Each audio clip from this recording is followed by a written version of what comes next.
Next topic is transition in width of channel. Transition in width of channel. सुनते रहेंगे, बहुत आसान है। लास्ट क्लास में भी आपको थोड़ा बहुत बताया था, बट ठीक है, समझ में आ जाएगा। देखो क्या कहना चाह रहा है। तो इस बार आपने जो चेंज किया है ना, वो चैनल बेड में नहीं किया, बल्कि किसमें किया है? चैनल की विड्थ में किया हुआ है। और लॉन्गिट्यूडनल सेक्शन से आपको ये बात दिखाई नहीं देगी। This is our longitudinal section, bed of channel. This is free water surface. This is free water surface. हम दो सेक्शन लेंगे, सेक्शन 1 1 एंड सेक्शन 2 2। अब मैं इस वाले डायग्राम से देख के ये नहीं बता सकता कि सेक्शन 1 1 पे और सेक्शन 2 2 पे जो चैनल की विड्थ है वो सेम है। क्या बता सकता हूँ? नहीं बता सकता ना। उसके लिए मुझे प्लान देखना पड़ेगा। मान लो मैंने प्लान को ऑब्जर्व किया और मैंने देखो क्या पाया।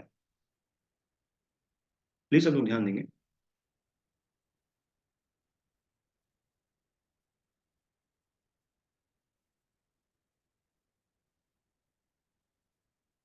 प्लान में ऑब्जर्व करने पे ये मिला कि जो सेक्शन 1 1 है, सेक्शन 1 1 उसमें जो चैनल बेड है उसकी विड्थ ज्यादा है, that is B1। This is the width of the channel B1। और जो सेक्शन 2 2 है उसमें जो विड्थ है चैनल की वो कम है, this is B1 and this width is B2। This width is B2। यहाँ तक की कहानी हम लोगों ने करी थी। उसके बाद अब एक बात बताओ, सेक्शन 1 1 पे और सेक्शन 2 2 पे, क्योंकि चैनल के बेड में कोई भी इंक्रीज या डिक्रीज नहीं है, तो दोनों सेक्शंस पे जो स्पेसिफिक एनर्जी है वो क्या है? सेम है। स्पेसिफिक एनर्जी दोनों पे सेम है, but value of small Q दोनों पे सेम है क्या? नहीं। देखो क्या मतलब है। भले ही सेक्शन 1 1 से जो डिस्चार्ज पास कर रहा है, सेक्शन 1 1 से और सेक्शन 2 2 से जो डिस्चार्ज पास कर रहा है वो क्यू कर रहा है, but value of small Q तो डिफरेंट रहेगा। क्यों, कैसे? सेक्शन 1 1 पे स्मॉल क्यू क्या लिखोगे आप? Capital Q divide by B1। और सेक्शन 2 2 पे आप स्मॉल क्यू क्या लिखोगे? Small Q Q2, that will be Q upon में B2। बात मानते हो तो? क्योंकि B1 बड़ा है किससे? B2 से, इसीलिए सेक्शन 1 1 पे जो स्मॉल क्यू डिस्चार्ज है वो छोटा होगा किससे? सेक्शन 2 2 के स्मॉल क्यू डिस्चार्ज से।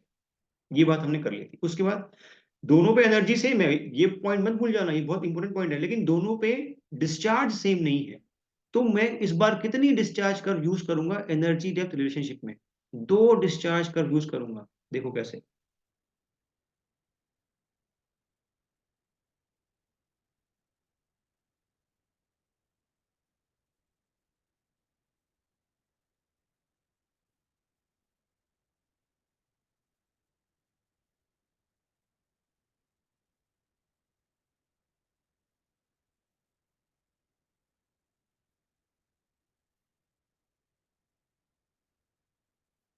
मान लो दिस इज द डिस्चार्ज कर फॉर Q1। अब Q2 बड़ा है, Q2 बड़ा है, तो Q2 के लिए जब तुम डिस्चार्ज कर बनाओगे वो कहाँ शिफ्ट होगी? Rightwards and upwards. Rightwards and upwards. अब उस बात की कहानी समझने का टाइम आ चुका है।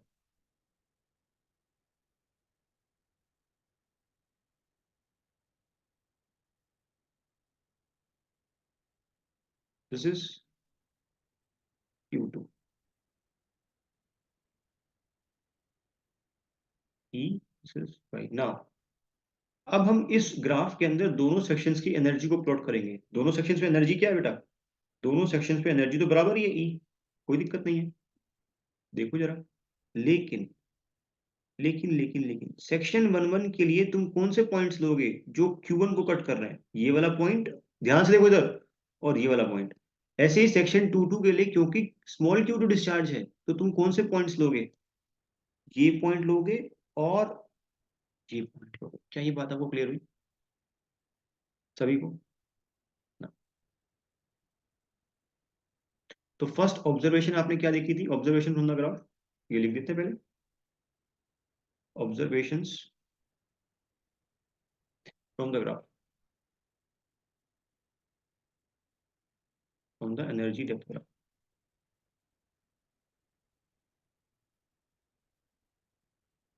Energy depth. ये ऑब्जर्वेशन आपके ऑब्जेक्टिव रहेंगे, प्लीज ध्यान से सुनेंगे।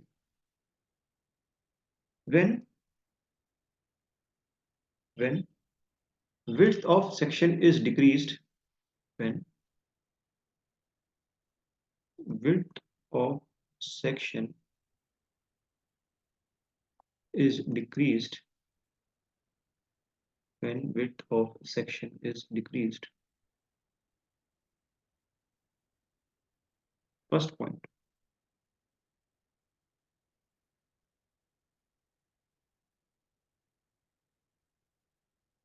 In case of subcritical flow, in case of subcritical flow, बताओ भाई, अगर फ्लो सबक्रिटिकल है और आपने विड्थ को किया डिक्रीज, तो डाउनस्ट्रीम में आपको पानी की डेप्थ में इंक्रीज मिलेगा या डिक्रीज मिलेगा? डिक्रीज मिलेगा। क्यों? देखो ना बेटा, अपस्ट्रीम पे तो ये डेप्थ लोगे अपस्ट्रीम के लिए, ब्लू वाला दिस वन, ये डेप्थ निकल के आएगी अपस्ट्रीम के लिए। और अरे ग्रीन से करते हैं, ये देखो ये डेप्थ आपके पास अपस्ट्रीम पे है क्योंकि सब क्रिटिकल है, और ये डेप्थ आपके पास डाउनस्ट्रीम पे है क्योंकि सब क्रिटिकल है। तो आपको डेप्थ में क्या देखने को मिला? डिक्रीज देखने को मिला, डिक्रीज देखने को मिला। इन केस ऑफ सब critical flow there will be decrease in depth of flow at section 22, while in case of supercritical flow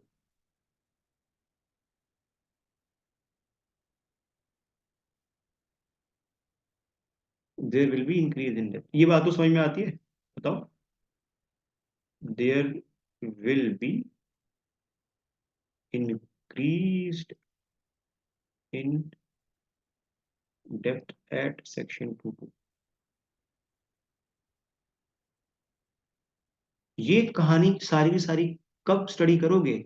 जब तुमने सेक्शन 22 की विड्थ को क्या किया? कम किया। अब ध्यान से समझना बात। लेट अस सपोज, जैसे हमने हमको इंक्रीज भी कराया था, ऐसे डिक्रीज भी करा सकते थे। सिमिलरली आपने विड्थ को डिक्रीज कराया, आप विड्थ को क्या करा सकते हो सेक्शन 22 पे? इंक्रीज करा सकते हो। अब सुनो वो ध्यान से, देखो देखो देखो बेटा, अगर आपने सेक्शन 22 पे विड्थ को इंक्रीज कराया, तो सेक्शन 22 के लिए जो डिस्चार्ज कर्व बनेगी वो टुवर्ड्स राइट बनेगी Q1 के, या टुवर्ड्स लेफ्ट बनेगी? Towards left. Q1 तो सेम रहेगा, उससे तो कोई छेड़छाड़ नहीं की हमने, सेक्शन 11 की विड्थ से तो कोई छेड़छाड़ नहीं की, तो Q1 तो सेम रहेगा ना। देखो जरा ध्यान से,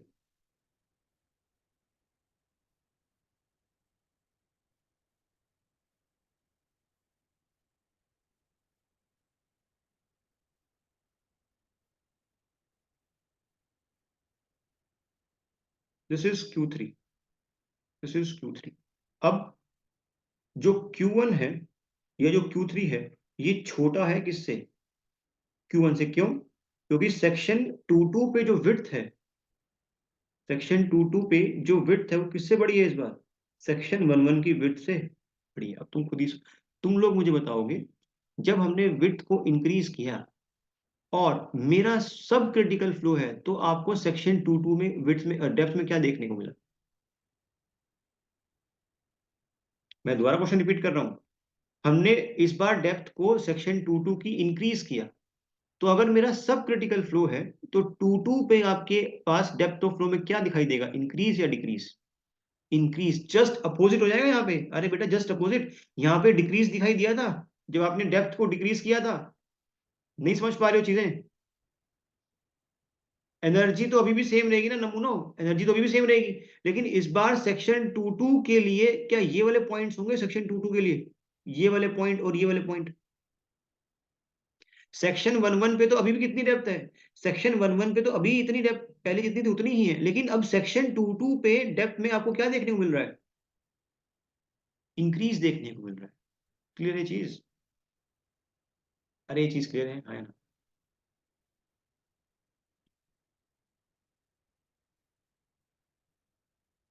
when width of section 22 is increased। फटाफट से दो पॉइंट्स लिख रहा हूं मैं इसमें।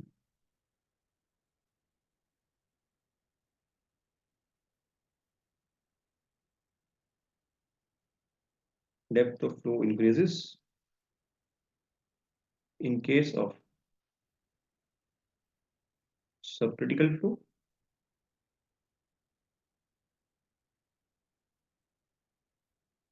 depth of flow decreases in case of supercritical flow। तो एग्जाम में जो भी क्वेश्चन आएगा उसको ध्यान से पढ़ना कि विड्थ क्या कर रहा है, वो रटना तो नहीं पड़ रहा आप लोगों को बेटा कि क्या हो रहा है, विड्थ इंक्रीज डिक्रीज क्या चल रहा है। अगर ग्राफ समझ में आता है तो सारे क्वेश्चन ग्राफ से ही बन जाएंगे। क्लियर है सभी को? पहले ही कहा था मेरे को, मैं आपसे कि अगर ग्राफ आपको समझ में आ गया तो ऑब्जेक्टिव तो आप ऐसे ही बना लोगे ना। नोट करो फटाफट से, फिर आगे बहुत इंटरेस्टिंग चीज बतानी है मैंने आपको। नोट करो इसको। डन लिखना, नोट कर लिया हो तो।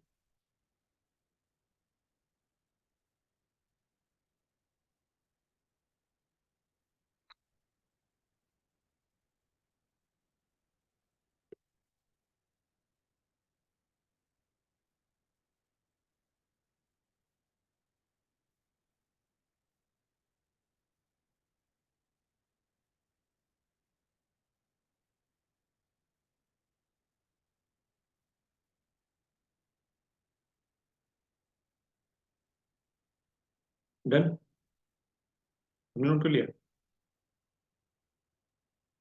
देखो, हम जो केस स्टडी करेंगे वो करेंगे when width is decreased. When width is decreased. और ये केस क्यों स्टडी करेंगे अभी 10 मिनट में समझ में आ जाएगा। शांति से सुनना बस बैठ के। आपने विड्थ को क्या कर दिया, डिक्रीज कर दिया। तो सबसे पहले तो ग्राफ बनाएंगे, सारा कुछ उसी से स्टडी कर लेंगे। देखो जरा ध्यान से।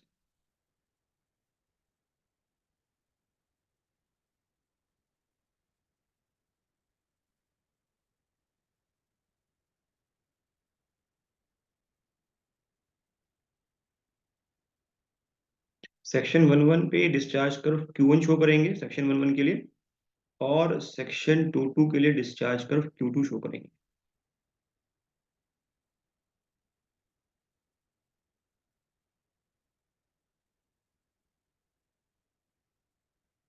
This is for section 11 and this is for section. अब देखो, दोनों सेक्शंस पे एनर्जी क्या बेटा, दोनों सेक्शंस पे एनर्जी तो सेम है, उसमें तो कोई प्रॉब्लम नहीं होनी चाहिए अपने। Energy is same. अब मेरी बात ध्यान से, सब लोग का ध्यान इधर चाहिए मेरे को। जैसे जैसे मैं सेक्शन 22 पे विड्थ को और डिक्रीज करता जाऊंगा, वैसे वैसे डिस्चार्ज कर्व कहाँ शिफ्ट होगी, राइट साइड में। मान लो अभी हमारे पास जो सेक्शन 22 की विड्थ थी वो B2 थी, जो किससे कम थी, जो B1 से कम थी। क्लियर ये चीज? आपने अब जो सेक्शन की विड्थ थी ना वो और डिक्रीज कर दी। इससे क्या हुआ, इससे जो Q3 था, जो डिस्चार्ज कर रहा है वो क्या कर जाएगी, और इंक्रीज कर जाएगी, तो शिफ्ट करेगा राइट साइड में। अब आपको ये डिस्चार्ज कर मिल रही है। क्या इस डिस्चार्ज कर्व को दोनों सेक्शन की एनर्जी कट कर रही है अभी भी? लेकिन तुम एक बात गलत सोचो बेटा, बात समझो। ये जो एनर्जी है, ये E1 भी यही है और E2 भी यही है। तो जब भी मुझे सेक्शन 11 को स्टडी करना है, क्या ये जो ग्राफ जो जो डिस्चार्ज कर्व चेंज हो रही है, क्या मुझे इससे कोई लेना देना है? ध्यान से बात समझो। अगर मुझे सेक्शन 11 को स्टडी करना है, मतलब E1 को स्टडी करना है, तो ये जो डिस्चार्ज कर्व चेंज हो रही है, क्या मुझे इससे कोई मतलब है? मुझे तो किस डिस्चार्ज कर्व से मतलब है, सेक्शन 11 के लिए। सेक्शन 11 के लिए तो हमेशा मैं किसको देखूंगा बेटा, क्या तुमने सेक्शन 11 में विड्थ को चेंज किया? क्या तुमने सेक्शन 11 में कैपिटल क्यू को चेंज किया? तो सेक्शन 11 के लिए तो हमेशा क्या रहेगा ये। अरे सेक्शन 11 के लिए डिस्चार्ज कर्व Q1 ही रहेगी। तो डिस्चार्ज कर्व किस सेक्शन के लिए चेंज हो रही है, जहां पे तुम विड्थ चेंज कर रहे हो। और विड्थ तुम किस सेक्शन की चेंज कर रहे हो, 22 की। अरे 22 की ना। अरे बात समझ में आ रही बेटा? तो जो भले ही दोनों पे एनर्जी बराबर है, लेकिन डिस्चार्ज में तो अलग अलग देखोगे सेक्शंस के लिए। क्लियर? अब तुमने 22 सेक्शन की जो विड्थ है वो और ज्यादा डिक्रीज कर दी, उससे क्या होगा, डिस्चार्ज कर और बाहर निकलेगी। बताओ यार, ये बात समझते हो? अगर तुम विड्थ और डिक्रीज करोगे तो डिस्चार्ज कब क्या करेगी, और ज्यादा राइट में शिफ्ट होगी। अब मुझे एक बात बताओ, जो सेक्शन 22 की एनर्जी है, सेक्शन 22 की, क्या वो इस Q4 डिस्चार्ज को टच कर रही है? सेक्शन 22 पे जो एनर्जी है E2, क्या वो इस Q4 डिस्चार्ज कर को कट कर रही है? मतलब कट मतलब टच कर रही है क्या? बिल्कुल टच कर रही है। तो क्या पॉसिबल है कि सेक्शन 22 से ये Q2 डिस्चार्ज फ्लो कर जाए? अरे बात से टच कर रही है ना नमूने, कैसी बात करते हो यार। अगर टच या कट करिए तो पॉसिबल है ना कि Q4 डिस्चार्ज पास कर जाएगा। कंफ्यूज हो रहे हो क्या? अच्छा Q2, okay okay, sorry sorry, Q4। Section 22 पे जो एनर्जी है, क्या वो इतनी कैपेबल है कि इस Q4 डिस्चार्ज को पास कर दे? लेकिन सेक्शन 11 के लिए तो मैं कौन सी डिस्चार्ज स्टडी करूंगा, ये ध्यान रखना, Q1। अब तुमने क्या किया, सुनो, तुमने क्या किया, तुमने सेक्शन 22 की विड्थ को और कम कर दिया, जिससे डिस्चार्ज कर और ज्यादा किसमें शिफ्ट हो गई, और ज्यादा राइट में शिफ्ट हो गई। ये देखो जरा, अब ये तुम्हारी ब्लैक कलर की डिस्चार्ज है Q5। अब मुझे बताओ, सेक्शन 22 पे जो एनर्जी E2 है, क्या उसमें इतनी कैपेबिलिटी है कि ये Q5 डिस्चार्ज को पास करा दे? नहीं ना। तो फिर जब एक गिवन डिस्चार्ज पास नहीं होता तो क्या डेवलप होती है फिर? Choking condition. मैं क्या बोलना चाह रहा हूं, देखो ध्यान से बात समझो। सेक्शन 11 से, सेक्शन 11 से जो डिस्चार्ज पास कर रहा था कैपिटल क्यू, सेक्शन 22 से भी तो क्या पास कर रहा था, कैपिटल क्यू। बात मानते हो? सेक्शन 11 पे विड्थ कितनी है, B1 है। तो स्मॉल Q1 कितना निकल के आया, Q/B1, ये निकल के आया। सेक्शन 22 पे Q2 क्या हो जाएगा, Q/B2। Q/B2 देखो, ये कैपिटल Q डिस्चार्ज तो दोनों के लिए क्या था, दोनों सेक्शन के लिए कांस्टेंट था। बट जैसे जैसे तुम इस सेक्शन 22 की विड्थ को डिक्रीज करते जा रहे थे, वैसे वैसे Q2 क्या करता जा रहा था, इंक्रीज करता जा रहा था, और तुम्हारा कर्व राइट में शिफ्ट होता जा रहा था। डिक्रीज करते करते करते एक ऐसी विड्थ तुमने वहां पे प्रोवाइड कर दी कि अब क्यू, यहाँ पे जो स्मॉल क्यू डिस्चार्ज है, वो हो गया Q4। मतलब क्या, वो विड्थ की मिनिमम वैल्यू है जिसके लिए ये डिस्चार्ज फ्लो कर जाएगा, क्योंकि Q4 को कट कर देगा E2।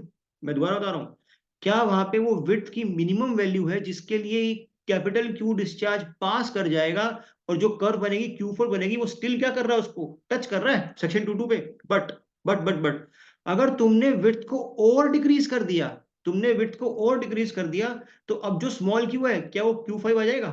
Q5 will be equals to Q/B5। बताओ, क्या ये, अब ये कैपिटल क्यू डिस्चार्ज क्या सेक्शन 22 से पास कर पाएगा? नहीं कर पाएगा। क्यों? क्योंकि Q5 कर्व को हमारे सेक्शन की जो एनर्जी है E2, वो क्या नहीं कर रही, ना तो टच कर रही और ना ही कट कर रही। ये बात सबको क्लियर हुई? लेकिन अभी भी सेक्शन 1 से कितना डिस्चार्ज पास कर रहा है, सेक्शन 1 से तो अभी भी क्यू डिस्चार्ज पास कर रहा है, क्योंकि जो सेक्शन 11 की एनर्जी है E1, वो इस Q1 डिस्चार्ज को क्या कर पा रही है, कट कर पा रही है। बट सेक्शन 22 से क्या अब ये कैपिटल क्यू डिस्चार्ज पास कर रहा है, हाँ या ना? नहीं कर रहा। तो तुम चाहते हो कि डिस्चार्ज पास करे Q11 से भी और 22 से भी, बट कर तो पा नहीं रहा, तो क्या डेवलप हो जाएगी अब क्या डेवलप हो जाएगी, अब चोकिंग कंडीशन डेवलप हो जाएगी। तुमने एक बार चैनल की विड्थ प्रोवाइड कर दी, क्या उसको चेंज कर सकते हो? नहीं। तो फिर इसका इलाज क्या है? चोकिंग कंडीशन को मैं कैसे प्रिवेंट करूं भाई? मैंने विड्थ तो प्रोवाइड कर दी, और इस विड्थ पे चोकिंग हो गई, इसको मैं चेंज नहीं कर सकता, तो मैं क्या करूंगा, ध्यान से बात समझो। क्या मैं एनर्जी इंक्रीज कर दूं? बहुत बढ़िया आसमान। क्या मैं एनर्जी इंक्रीज कर दूं? देखो बेटा, मुझे इस Q5 को पास करवाना है, क्योंकि जैसे ही Q5 पास होगा, क्या ये कैपिटल Q पास कर जाएगा इस गिवन विड्थ के लिए? अब मैं क्या करूंगा, सेक्शन 22 पे एनर्जी को इंक्रीज कराऊंगा। मान लो सेक्शन 22 पे जो एनर्जी है वो यहां पे आ गई। अब मुझे एक बात बताओ, जरा ध्यान से देखो बेटा, क्या अब ये, अगर मैं इसको टच करा दूं, कर्व को टच करा दूं, देखो देखो देखो, अरे नमूना है,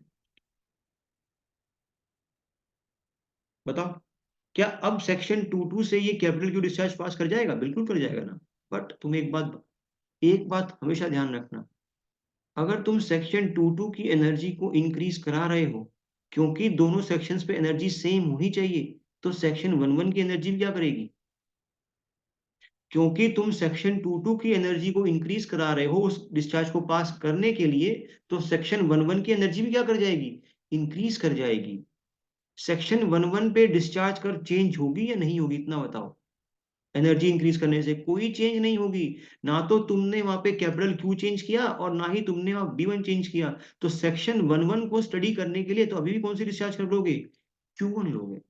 बट एनर्जी को इंक्रीज करने से क्या वहां पे फ्लो डेप्थ कंडीशन चेंज हो जाएगी, बिल्कुल। देखो ध्यान से सुनो, देखो देखो देखो देखो। पहले जब तुमने इस एनर्जी को स्टडी किया, यही एनर्जी E1 पे थी, ये E2 पे थी, तो तुमने डेप्थ ऑफ फ्लो ये ले रखी थी अपस्ट्रीम पे। अगर सब क्रिटिकल है तो, अगर सब क्रिटिकल है तो सेक्शन 11 पे ये डेप्थ हुई। जब तुमने सेक्शन 22 की एनर्जी को इंक्रीज किया तो 11 की एनर्जी भी इंक्रीज हुई। अब जब 11 की एनर्जी इंक्रीज हुई तो क्या तुम्हें ये डेप्थ देखने को मिली, बताओ। तो अब ध्यान से बात समझो। अगर चोकिंग कंडीशन हो गई और तुम्हें एनर्जी इंक्रीज करानी पड़ी, तो सब क्रिटिकल फ्लो कंडीशन में अपस्ट्रीम में डेप्थ इंक्रीज करती है या डिक्रीज करती है, इंक्रीज करती है। दूसरा क्वेश्चन, दूसरा क्वेश्चन, अगर चोकिंग कंडीशन हो गई और उसको प्रिवेंट करने के लिए अगर हमने एनर्जी को इंक्रीज किया, तो सेक्शन 11 पे डेप्थ ऑफ फ्लो क्या करती है, अगर सुपर क्रिटिकल फ्लो है तो डिक्रीज करती है। क्या ये सारे पॉइंट्स आपको क्लियर है एक एक करके, ये सारे आपके ऑब्जेक्टिव है, सबको समझ में आई बात। एक न्यूमेरिकल करेंगे तो और बेटर अंडरस्टैंडिंग आ जाएगी, बट थ्योरेटिकल समझ में आ गया सभी को। बेटा वो समझ में आ गया ना कि एनर्जी दोनों की अगर इंक्रीज होगी तो दोनों की एक साथ इंक्रीज होगी ना, क्योंकि दोनों पे स्पेसिफिक एनर्जी क्या है, सेम है। बट जब तुम एनर्जी को सेम इंक्रीज कराओगे ना, तो सेक्शन 11 के लिए तो Q1 को ही स्टडी करना पड़ेगा ना, वहां पे तो आपने कोई कंडीशन चेंज नहीं की। लेकिन सेक्शन 22 के लिए किसको स्टडी करोगे आप, इस Q5 को। क्लियर। और सेक्शन 22 पे कंडीशन कैसी डेवलप हो रखी है, चेक करो ध्यान से देखो। सेक्शन 22 पे कंडीशन कैसी डेवलप हो रखी है, क्रिटिकल कंडीशन डेवलप हो रखी है। क्यों, क्योंकि ये सिर्फ सेक्शन 22 पे जो एनर्जी है E2, वो Q5 को सिर्फ क्या कर रहा है, सिर्फ टच कर रहा है टिप पे। आपको ये बात समझ में आई, अरे हाँ या ना। तो सेक्शन 22 पे कैसी फ्लो कंडीशन होंगी, क्रिटिकल फ्लो कंडीशन होंगी। क्लियर। एक क्वेश्चन का और आंसर करो। अगर चोकिंग नहीं हुई, अगर चोकिंग नहीं हुई, तो क्या सेक्शन 22 पे हमेशा क्रिटिकल कंडीशन ही डेवलप होंगी क्या। अगर देखो ध्यान से बात समझो, मान लो डिस्चार्ज कर्व सेक्शन 11 के लिए Q1 है और सेक्शन 22 के लिए Q2 है, तो जब तुम इस एनर्जी से Q2 को कट कर रहे थे तो क्या कंडीशन क्रिटिकल थी सेक्शन 22 पे। तो ध्यान रखना, कोई जरूरी नहीं है कि कंडीशन क्रिटिकल ही होंगी। हाँ, अगर चोकिंग हो गई तो डेफिनेटली 100% कैसी कंडीशन होगी सेक्शन 22 पे, क्रिटिकल होगी। इसको ध्यान रखना प्लीज। ये सबको बातें क्लियर है, चलो बढ़िया।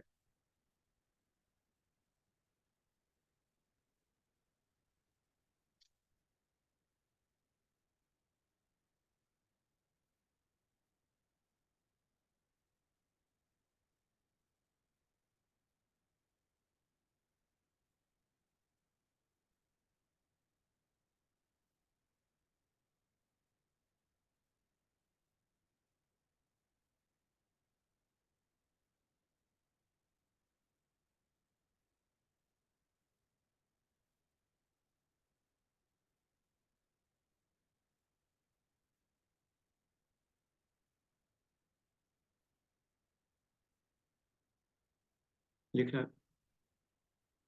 सारा पड़ेगा अब अपने को।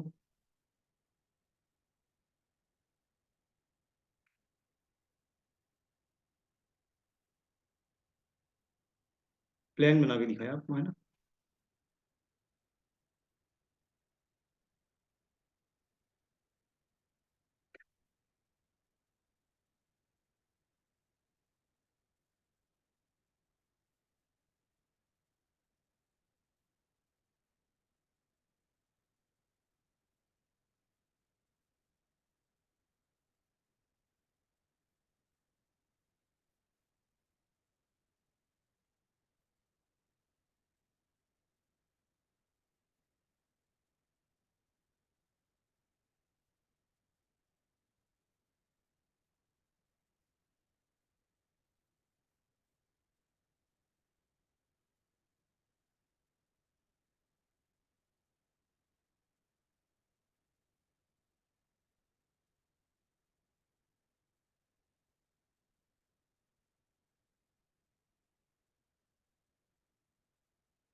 ये लाइन हॉरिजॉन्टल नहीं आएगी, प्लीज इसका ध्यान रखेंगे। Okay,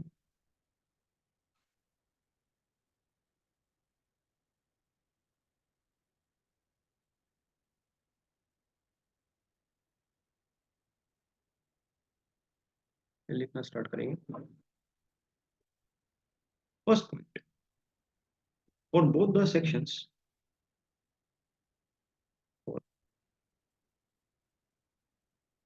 both the sections, specific energy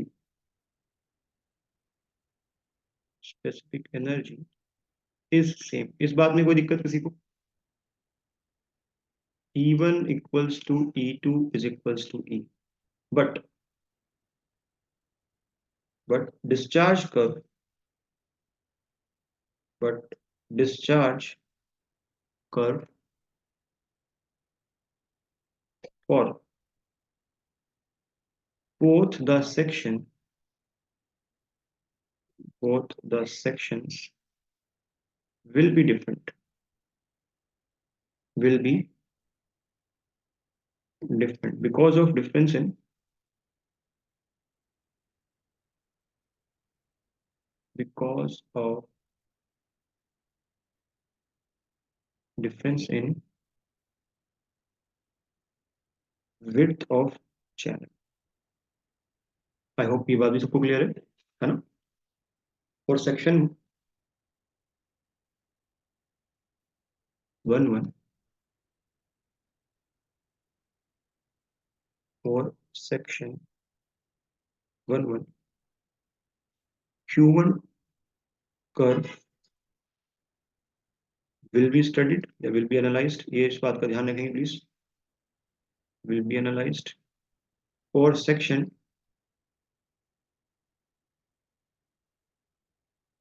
2 2,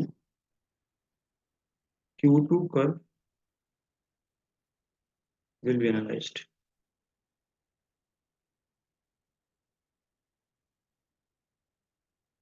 ये सबको क्लियर है यहाँ तक ना?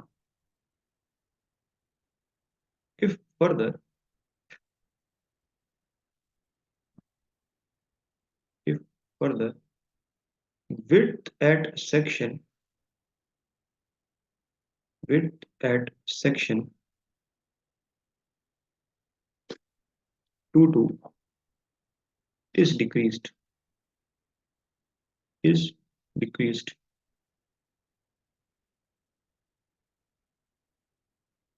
discharge curve,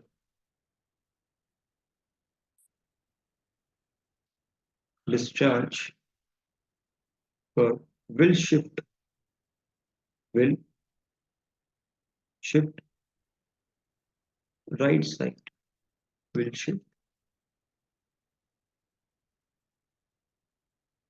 right side, and we will get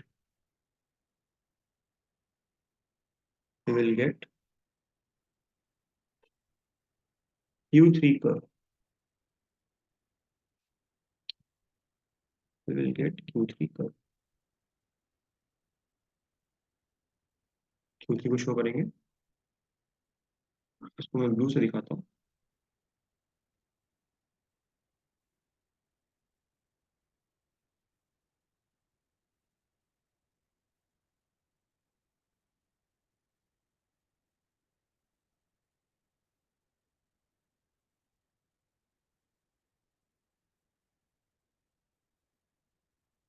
For this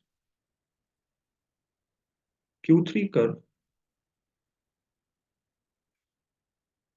energy at section 2 2, energy at section 2 2 is sufficient, is sufficient to pass the given discharge,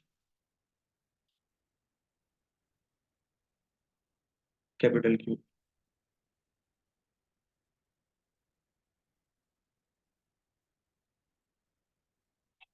If the width of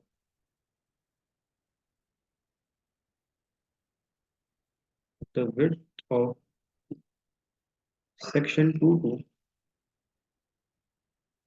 is decreased further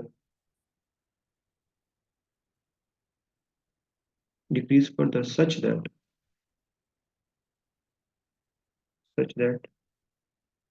we are getting Q4 curve.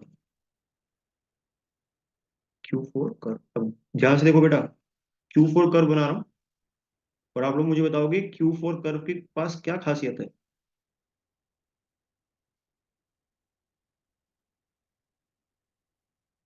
हम्म इस Q क्या ये Q4 curve represent करती है एक ऐसी width को कि अगर तुमने उससे कम विड्थ करी फिर वो डिस्चार्ज पास नहीं होगा। क्या ये Q4 कर्व सेक्शन की एक ऐसी विड्थ को बताती है, जैसे मान लो Q4 क्या हो जाएगा, Q4 will be equals to, ये तो सेम रहेगा, मान लो ये निकल के आएगा बी B2। क्या ये B2 एक्चुअल में B2 मिनिमम है? B2 मिनिमम, अगर तुमने इस B2 मिनिमम से और ज्यादा विड्थ कम कर दी तो डिस्चार्ज कर और इंक्रीज कर जाएगी, वो पास ही नहीं होगा। ठीक है, if the width of the section of 2 is decreased further such that we are getting curve Q4, for this Q4 curve,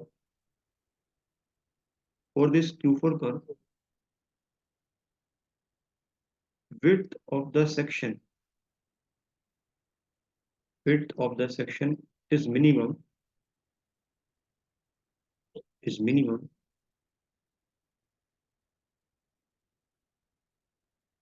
to pass the given discharge, to pass the given discharge Q, and flow condition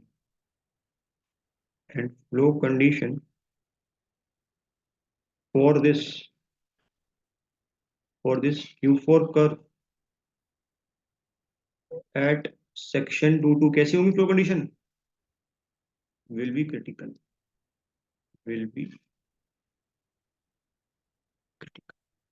सबको बात clear है? Next, last point, कि अगर तुमने और छेड़छाड़ करी, if width of the section is decreased is reduced or decreased such that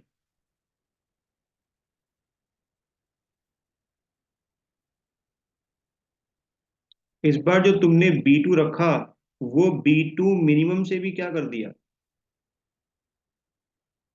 कम कर दिया। आई बात समझ में? तो we will get Q5 curve,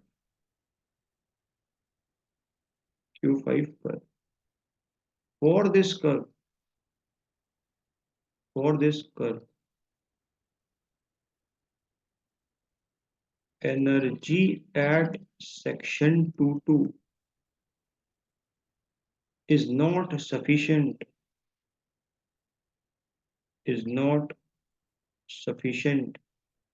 to pass the given discharge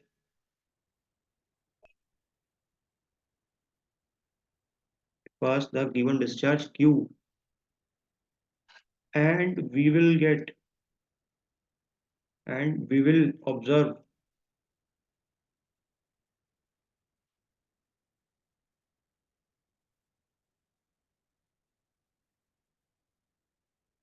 choking condition,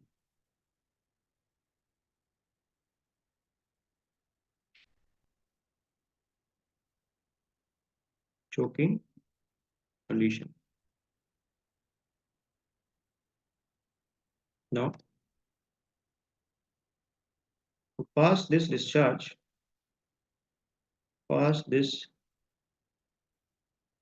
given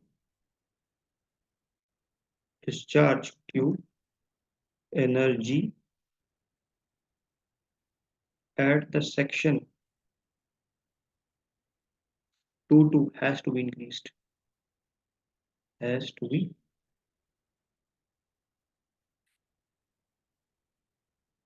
increased. अब बताओ, इस कहानी में कोई दिक्कत किसी को? जो राम कथा हमको आपको सुनाई थी वो सब लिख दी मैंने। क्लियर है सभी को? हाथ दुख गए लिखते लिखते।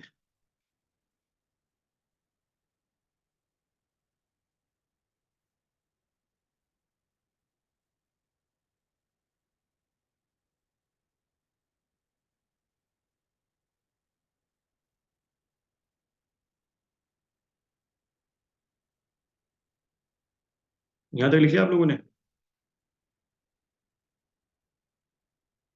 लिख लिया? कौन सी कर्व बनानी है? डायग्राम में Q5 कर्व बनाई नहीं है ना, इसको बना लेते हैं।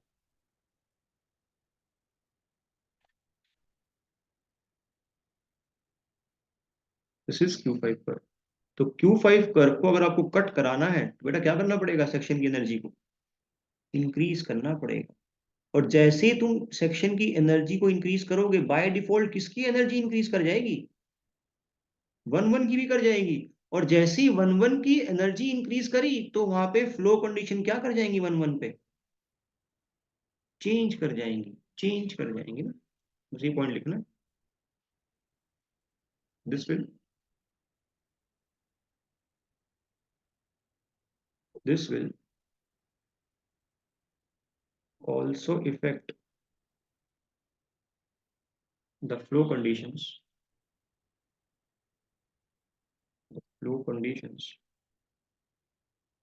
at section 1 और अब जो तुमको याद रखना है वो अब नोट में जाएगा।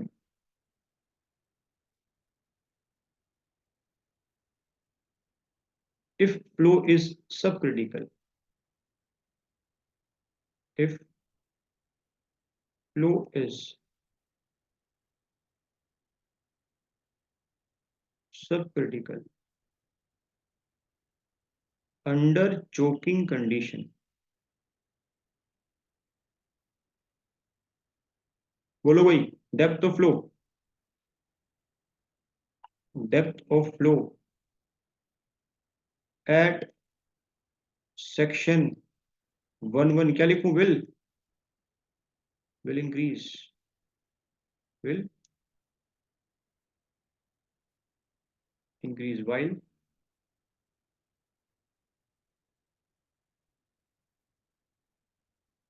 in case of supercritical flow,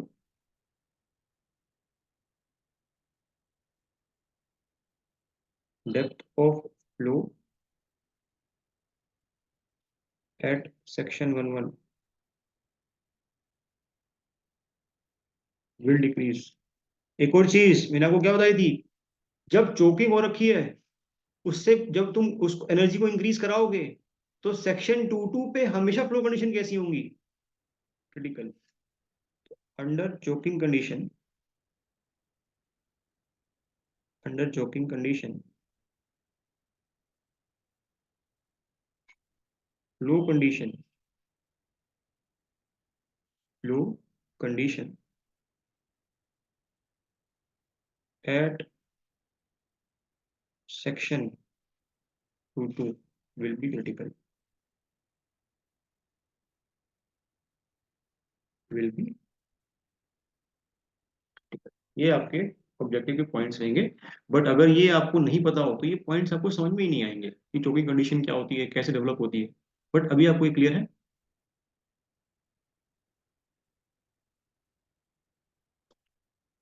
तो एक काम करते हैं, क्वेश्चन करते हैं। अच्छा, तो आपको ये सारी कंडीशन वैसे ही समझ में आ जाएगी।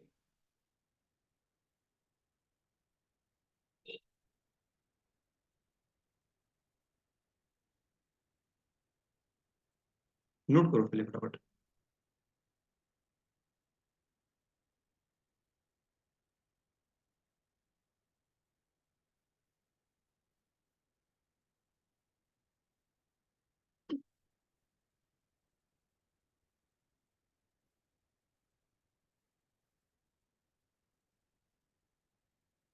Done? Is it done? Note कर लिया सबने? अब मैं आपको एक क्वेश्चन कराऊंगा। वो क्वेश्चन ऑब्जेक्टिव में आ ही नहीं सकता, पहली बात तो। बट अगर वो क्वेश्चन नहीं करेंगे ना तो जो हमने समझा इसकी अंडरस्टैंडिंग नहीं होगी। इस क्वेश्चन के बाद आपको एकदम क्रिस्टल क्लियर हो जाएगा ये चीज। ठीक है, देख क्या कह रहा है question. Calculate the depth of flow.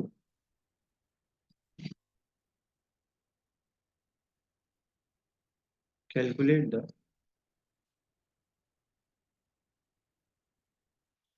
आप लोग प्लीज ये मत सोचा करो कि सर लंबा खींच देते हैं चीजों को, ऐसा कुछ नहीं है यार, है ना। आपका क्वेश्चन ना रुके, बस कोई चीज ना आपको समझ, ऐसा ना हो कि एग्जाम में आपको ना आती हो conceptually.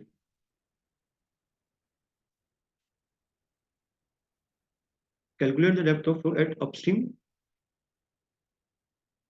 Condition and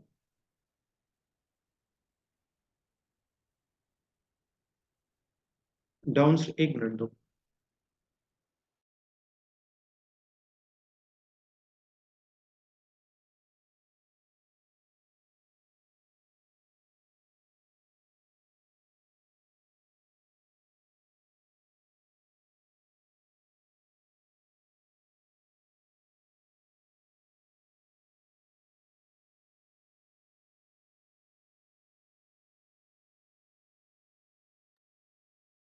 downstream condition in both cases.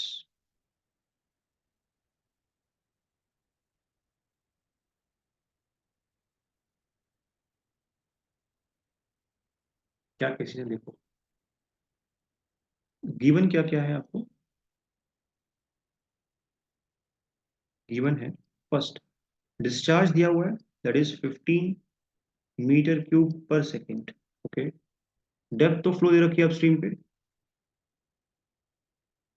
Depth of flow upstream मतलब सेक्शन 11 पे, ये दे रखी है आपको 2 मीटर। विड्थ आपको दे रखी है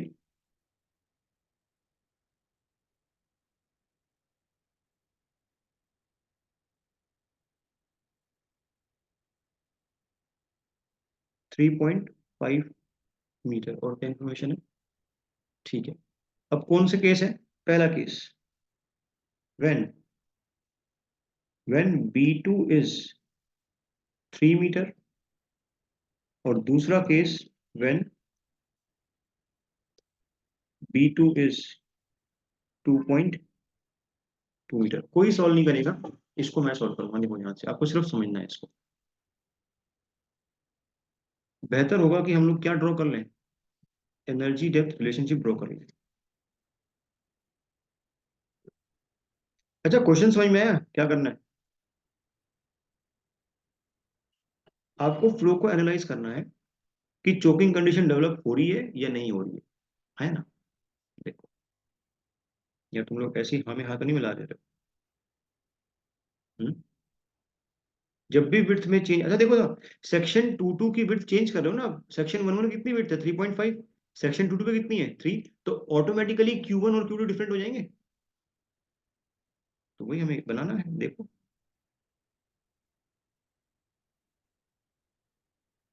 मान लो दिस इज Q1, और क्योंकि आपने विड्थ में डिक्रीज किया इसलिए आपको डिस्चार्ज कर्व में क्या मिलेगा, इंक्रीज मिलेगा। तो दिस इज Q2, बिल्कुल थ्योरेटिकल चीज चल रही है तब। Q2 मैं निकाल सकता हूँ Q1 और Q2। Q1 will be equals to 15 divided by B1, that is equals to 15 divided by 3.5। Anyone जो मुझे Q1 बताए।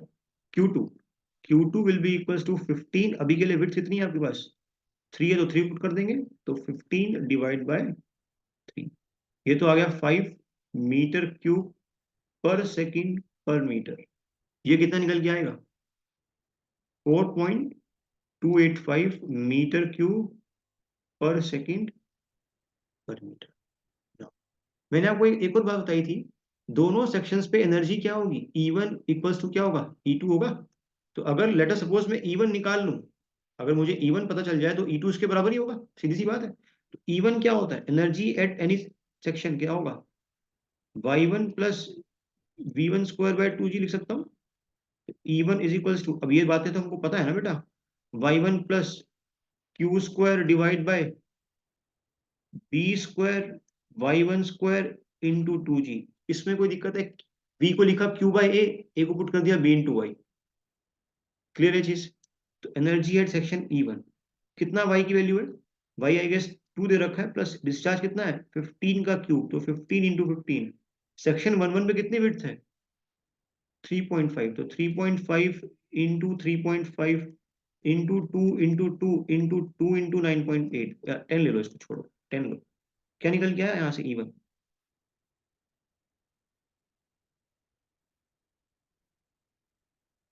E1 क्या निकल गया है यहाँ से 2.229 मीटर। और इतनी ही एनर्जी किस सेक्शन पे होगी, E2 will also be equals to E1 is equals to 2.229 metre. Check करने तो ये निकल गया। चलो ठीक है, चलो एकदम सही है, 2.23 है, ठीक है, एकदम से निकाला आपने। तो यहाँ तक आपको क्लियर है, कोई दिक्कत नहीं यहाँ तक तो।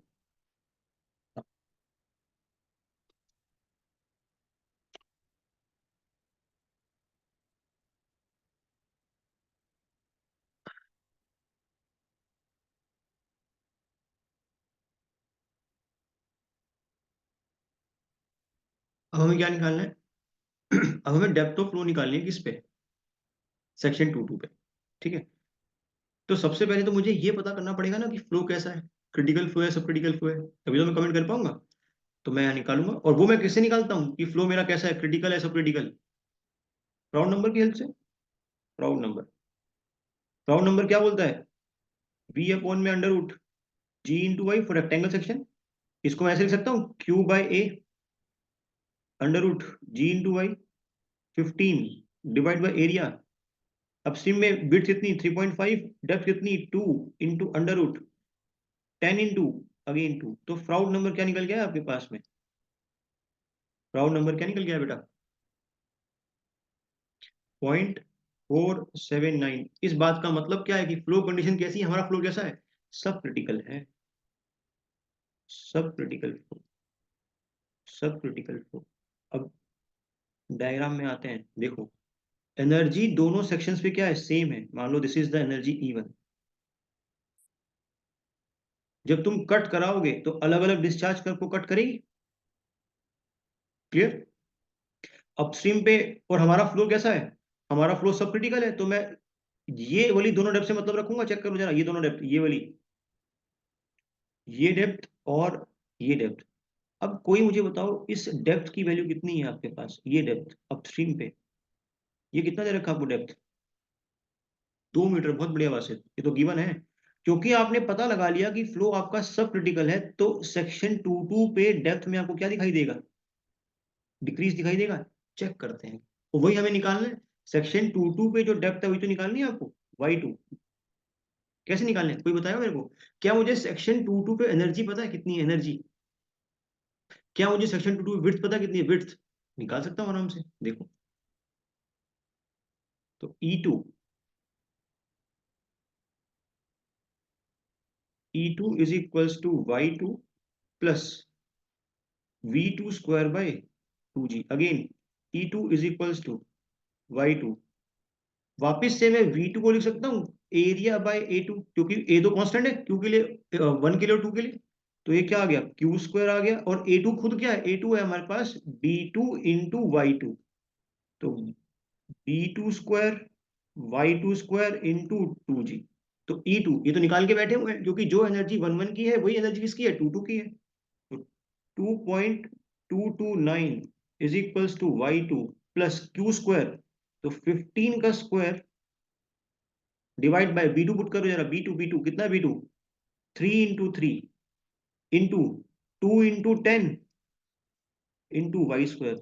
एक बात बताओ, तुम्हें वापिस से ये कौन सी कल याद करें क्वेश्चन किया था हमने परसों, क्यूबिक इक्वेशन ऑफ वाई, वही बनेगा बिल्कुल सेम बनेगा बेटा। इसकी वैल्यू बताओ पहले तो, ये कांस्टेंट कितना निकल गया है, ये कांस्टेंट तो 2.229 is equals to Y2 plus ये कितना निकल गया है, ये वैल्यू सिर्फ ये factor, how much this factor is coming out 1.25, sure बात। तो 1.25 डिवाइड बाय वाई स्क्वायर। तो जब तुम इसकी क्वाड्रेटिक बनाओगे क्या बनेगा, ये बनेगा Y2 का cube minus 2.29 Y2 square plus 1.25 25 is equal to 0। तो यहां से आपके पास y की कितनी वैल्यू निकल के आएंगी? दो पॉजिटिव और एक नेगेटिव। शाबाश, मुझे तीनों वैल्यू निकाल के बताओ यहां से।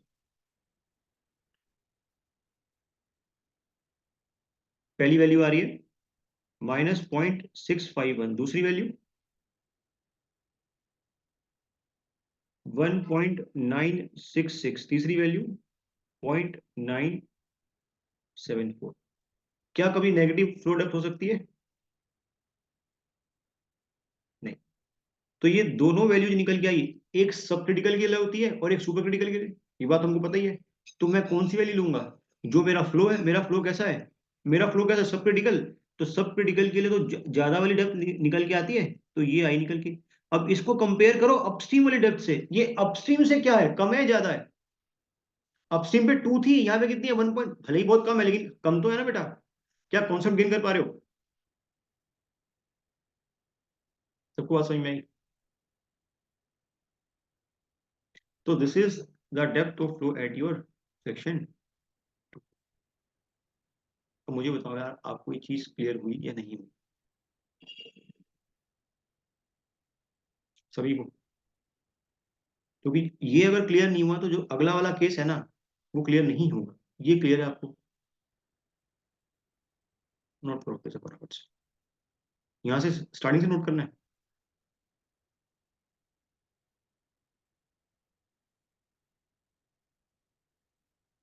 है ना, बोलो। यहीं से लिखना है। लिखो फटाफट लिखो। फटाफट नोट करेंगे प्लीज।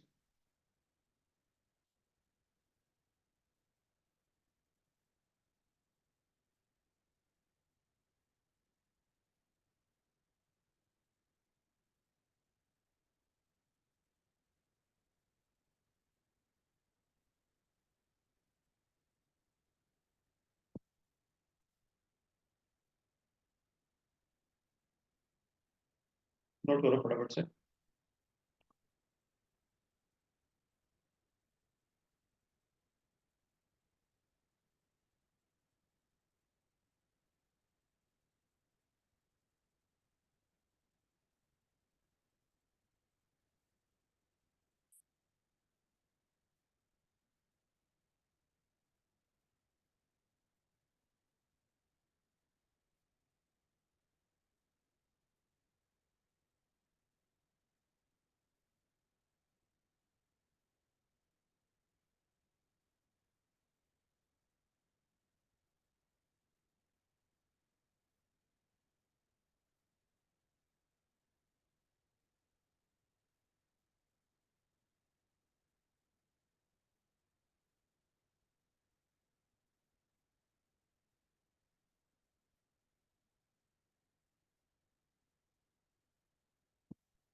नोटेड?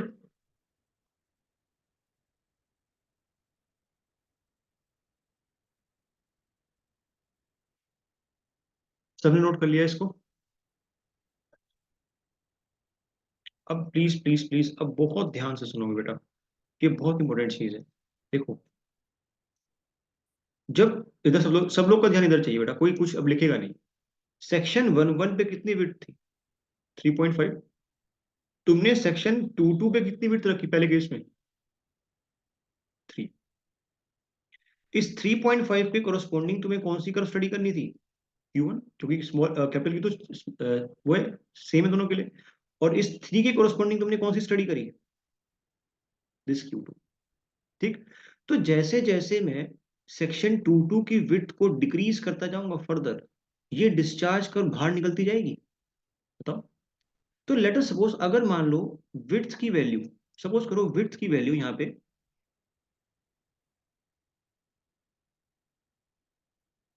मुझे नहीं पता क्या निकल के आएगा, मान लो विड्थ की वैल्यू यहाँ पे 2.5 आपने रिड्यूस करते करते पुट कर दी। तो जैसे ही तुमने विड्थ की वैल्यू को 2.5 रखा ना, तो जो तुम्हें डिस्चार्ज कर मिली, वो मिली तुम्हें Q3। अब Q3 डिस्चार्ज कर मिलने पे फ्लो कंडीशन सेक्शन 2.2 पे कैसी है? क्रिटिकल है। क्रिटिकल है। और अगर मैं फर्दर उसके बाद वापस से विड्थ डिक्रीज करूं, जो तुमने कर दी मान लो 2.2, तो तुम्हें क्या डिस्चार्ज करो ये मिलेगी? Q4। Q4 जो क्या Q4 तुमको मिल गई, तो सेक्शन 2.2 पे उतनी एनर्जी भी है कि वो क्यू डिस्चार्ज पास करा दे। अब तो मुझे कैसे पता चलेगा कि सर ये 2.2 पास करा पाएगा कि नहीं करा पाएगा? मुझे कैसे पता चलेगा कि मैंने विड्थ को कितना कम कर दिया? मैं क्या निकाल लूं पहले? मैं क्या निकाल लूं? क्या मैं ये B2 मिनिमम निकाल लूं जिसपे मुझे Q3 कर्व मिलती है? क्या मैं वो विड्थ निकाल लूं जिसके लिए मुझे Q3 कर्व मिलेगी? तभी तो मैं कमेंट कर पाऊंगा ना। मान लो, सुनो बात ध्यान से, सुनो सुनो सुनो, एक बात ध्यान से सुनो बात, देखो। मान लो जो तुमने Q3 के कोरोस्पोंडिंग विड्थ निकाली ना, वो विड्थ निकल के आई 2 मीटर। सिर्फ कॉन्सेप्चुअल क्वेश्चन सुनो। तो क्या तुम्हें 2.2 पे चोकिंग मिलेगी या नहीं मिलेगी? सोच समझ के आंसर देना। अगर तुमने Q3 के कोरोस्पोंडिंग जो क्रिटिकल कंडीशन दे रहा है उसके कोरोस्पोंडिंग विड्थ निकाली, वो निकल के आई 2 मीटर। तो जब तुम 2.2 मीटर दे रहे हो, तो तुम्हें चोकिंग कंडीशन 2.2 पे मिलेगी या नहीं मिलेगी? अरे नहीं मिलेगी बेटा, नहीं मिलेगी। क्यों? क्योंकि ये वाली डिस्चार्ज कर्व 2 मीटर के कोरस्पॉन्डिंग डिस्चार्ज कर्व कौन सी है? Q3 है। तो जब तुम 2.2 विड्थ दोगे, विड्थ कम है ज्यादा है 2 से? ज्यादा है ना। अगर विड्थ ज्यादा है तो डिस्चार्ज कर्व उसके लेफ्ट में शिफ्ट होती है। तो ये एनर्जी, इतनी सफिशिएंट एनर्जी है ना कि इस बार ये पास करा देगी डिस्चार्ज को। तो मुझे चोकिंग कंडीशन नहीं मिलेगी। बट अगर Q3 के कोरस्पॉन्डिंग जो विड्थ की वैल्यू है वो 2 मीटर है, और तुमने विड्थ कर दी 1.8 मीटर, तो क्या तुम्हें अब चोकिंग कंडीशन मिलेगी 2.2 पे? हाँ या ना? बिल्कुल मिलेगी। तो चोकिंग कंडीशन मिलेगी या नहीं मिलेगी, ये किस बात पे डिपेंड करता है? B2 मिनिमम पे। तो सबसे पहले मुझे क्या निकालना पड़ेगा? वो मिनिमम विड्थ निकालनी पड़ेगी। और उस मिनिमम विड्थ को निकालने के लिए मुझे सेक्शन 2.2 पे एनर्जी को क्या अज्यूम करना पड़ेगा? क्रिटिकल अज्यूम करना पड़ेगा। बट जब मैं सेक्शन 2.2 पे एनर्जी को क्रिटिकल अज्यूम कर रहा हूं, दोनों सेक्शन पे एनर्जी बराबर है, तो क्या सेक्शन 1.1 की भी क्रिटिकल होगी क्या? नहीं, क्योंकि सेक्शन 1.1 के लिए तो मैं किस डिस्चार्ज कर्व को स्टडी करता हूं? हमेशा Q1 को स्टडी करता हूं। सबको बात समझ में आई बेटा? अरे नमूना हूं। अगर ये सेक्शन टू, ये एनर्जी सेक्शन 2.2 पे इस Q3 के लिए क्रिटिकल है, तो यही एनर्जी सेक्शन 1.1 पे Q1 के लिए क्रिटिकल नहीं है, क्योंकि 2 पॉइंट पे कट कर रही है वो। ये बात क्लियर है ना तुमको? बढ़िया बढ़िया, बस बस बस। यही बात आपको समझानी थी। मेरे ख्याल से सफिशिएंट समझ में आ गया आपको मैं क्या करना चाह रहा हूँ, है ना?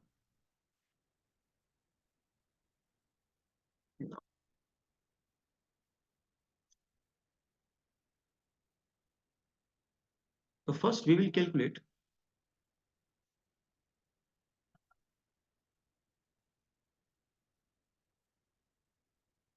The value of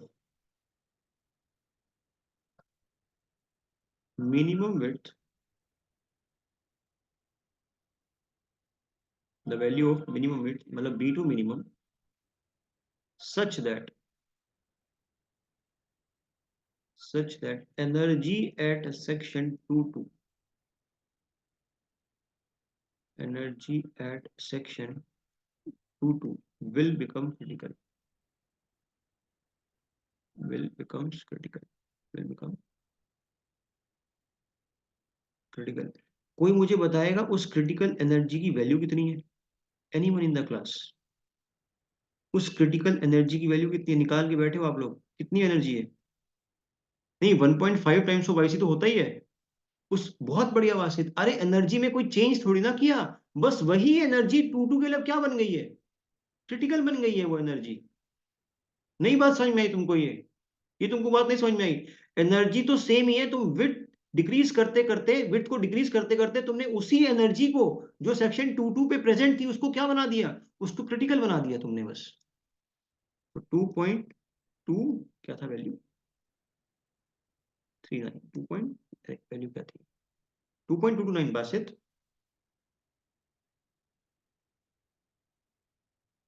2.229। अब मुझे पता है कि क्रिटिकल एनर्जी और क्रिटिकल डेप्थ में एक रिलेशन होता है। क्या रिलेशन होता है? 1.5 times of Y C is equals to 2.293। Clear? तो यहां से वाई सी निकल के आएगा। जरा मुझे बताओ वाई सी की वैल्यू क्या होती है? यहां से वाई सी क्या निकल के आ रहा है बेटा? What is the value of Y C coming out? 1.486 metre. Y C होता क्या है? लिखा रखा मैंने आपको। What is Y C? Y C is equals to Q square by G whole to the power 1/3। मानते हो बात यहां से? ना।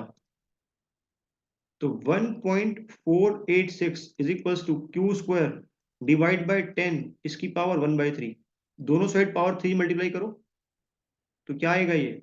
1.468 का cube into 10 is equals to Q square.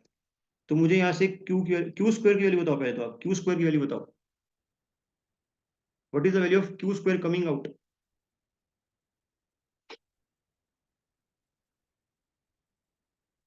32.318। और फिर क्यू कितना आएगा यहां से निकल के? वैसे कितना निकल के आ रहा है क्यू? कैलकुलेशन मिस्टेक प्लीज मत करना, आप लोग भी करो यार। 5.728। क्यू होता क्या है? किसी भी सेक्शन पे स्मॉल क्यू क्या होता है? Capital Q. नीचे क्या लिखूंगा मैं? मुझे बताओ नीचे क्या लिखूंगा मैं? B2 मिनिमम लिखा जाएगा नीचे बेटा। B2 minimum. तो B2 minimum will be equals to capital Q कितना है? 15 डिवाइड बाय 5.728। जरा बताओ भाई वो मिनिमम विड्थ कितनी निकल के आ रही है? What is the value of that minimum width?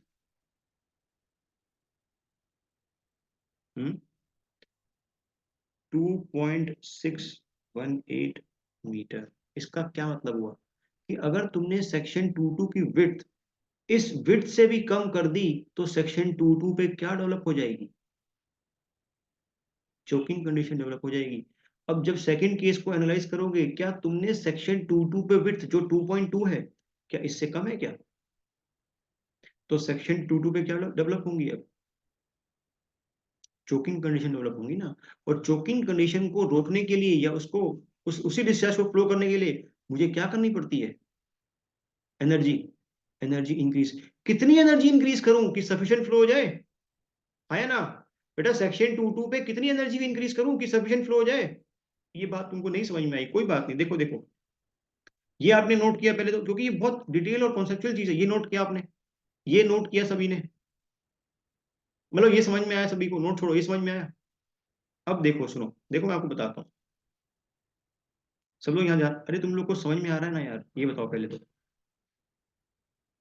Highly conceptual है, कुछ रटने का थोड़ी ना इसमें।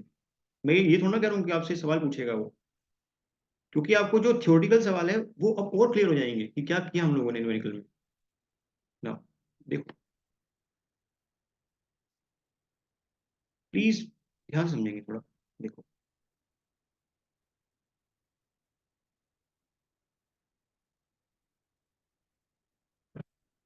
ये Q1 था, इसमें तो कोई दिक्कत नहीं है।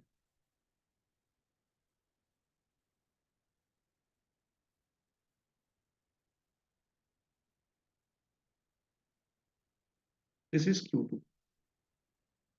Q2। अब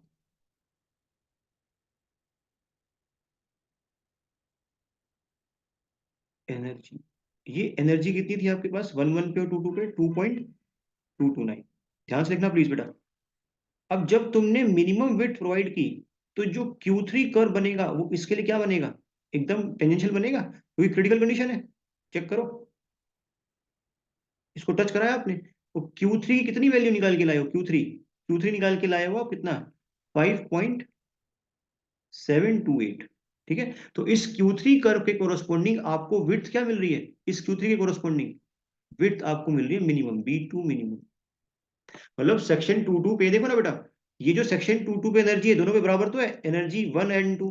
तो ये एनर्जी जो सेक्शन 22 पे है, ये सफिशियंट है ना इस Q3 कर्व के लिए पास कराने के लिए, अरे सफिशियंट है ना। बट अगर मान लो तुमने विड्थ को और डिक्रीज किया, तुमने विड्थ कितनी कर दी, तुमने मान लो विड्थ कर दी 2.2 जो क्वेश्चन में दे रखी है, उसके कोरस्पॉन्डिंग डिस्चार्ज कर्व और इंक्रीज होगी। तो डिस्चार्ज कर्व अब यहां बनेगी, देखो ये आई डिस्चार्ज कर्व, ये नई डिस्चार्ज कर्व है।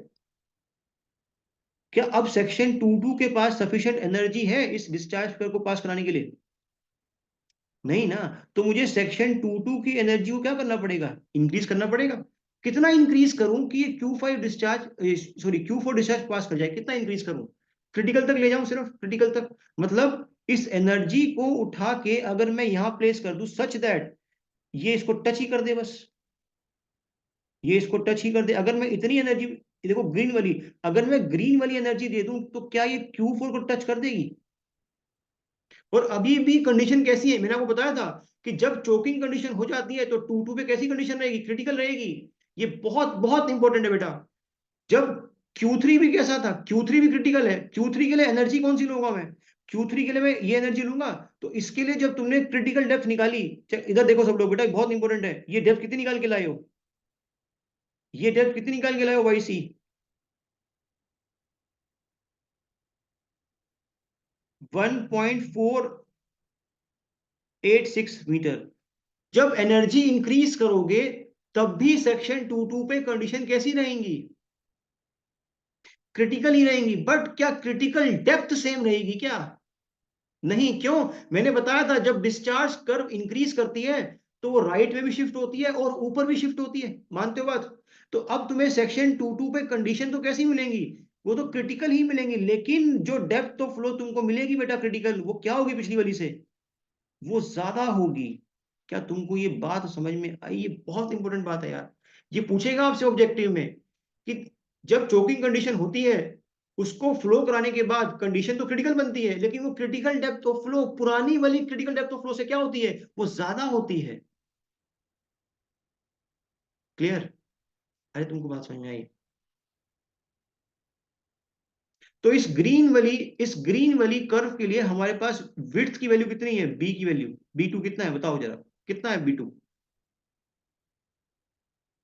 बेटा ग्रीन वाली के लिए मिनिमम नहीं है, मिनिमम तो ब्लू वाली Q3 के लिए था। ये तो 2.2 है ना बेटा, 2.2 जो मिनिमम से भी कम है, तभी तो ये डिस्चार्ज कर खिसकी थी।